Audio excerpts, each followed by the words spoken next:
What's up guys? For today's video, miniature trip naman kami. Update nyo kami, let's go! So guys, kapag sakay na kami da series, apat kami dagalig guys. Pakadto na kami da sa venue kung sa din hiwaton ang birthday sang hinablos ni Lloyd. Because we're invited, so we must there. Charot lang, kalagawon ng gidya.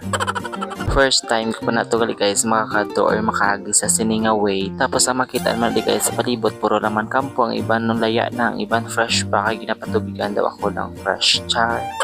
Kag may manami ka man nga view kung sakay ka series pakadto dito guys, makitaan mo ang view sang Mount Canlaon. Tapos naog na kami da sa may bangga El Ador, kag adan gali ang mama kag papa ni Lloyd dira sila nagulat kay nauna sila sa amon. Nagisakay na lang kami dadayon pasulod sa El Ador kay may tricycle sila nga dala nga tatlo kabilog. Pero ako ya sa single kog paangkas ni tita. Kaganami gid guys ang view Japan sang Mount Canlaon. Amon adi ang alagyan pasulod sa El Ador.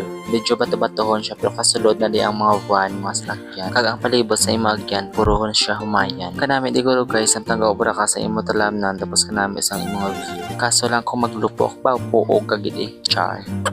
Kagani na kami di guys sa may El Ador. Ang entrance sa dito guys is 50. Tapos I think dala na siya ligo sa pool. Hindi ko sure guys, kagin sakop na kami binila. And pasulod na kami di guys sa may ilang pool kag sa may cottage. Kag ang cottage gali nila guys is 700. Ganta lang ka may idea base makatime ka mo makalagaw ko di. Namin di lang pool guys kay lapad. Tapos pwede siya sa mga bata kay nabaw lang siya. Bali ang sa palibot sa pool, mga dago ang kahoy, mga lubi, bali daw forest type siya guys nga may pool sa tunga. Para sa akon okay man siya guys nga paliguan hasta naghapon ni kami di gani nga lumanay. Pagkatapos naman video na maaw kami da guys. Tapos ang duwa ko da ka mga upod na huya pada sila. Daw may mga huya gid bulhang char. And thank you ulit sa family ni Lloyd ka mga buot sa ila. Kag busog gid ko da syempre wala ko na huya. Kay magutman ka kuno kung may huya ka mo so dula ang huya char. Pagkatapos naman kaon guys, nagalibot-libot na kami sa swimming pool kay maligo na kami. Bali hasta naghapon kami dagali guys, alas 4 na kami nagpurulit.